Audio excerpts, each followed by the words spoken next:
கழிப்பறை என்பது ஆதரவுக்கானது என்பதை நான் அறிவேன்.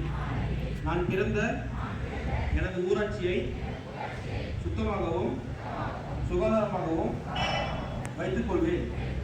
கழிப்பறைக்கு சென்று வந்த பின் சோப்பினால் கைகளை சுத்தமாக கழுவுவேன்.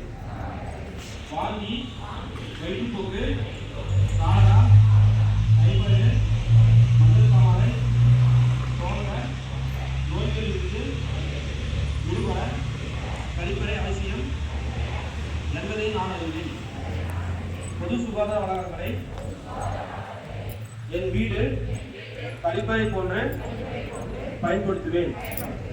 திறந்த வெளியில் மலம் கழித்தலற்ற ஊராட்சியை உருவாக்குவேன் என்பதை நான் உளமாற உறுதியேற்கிறேன்.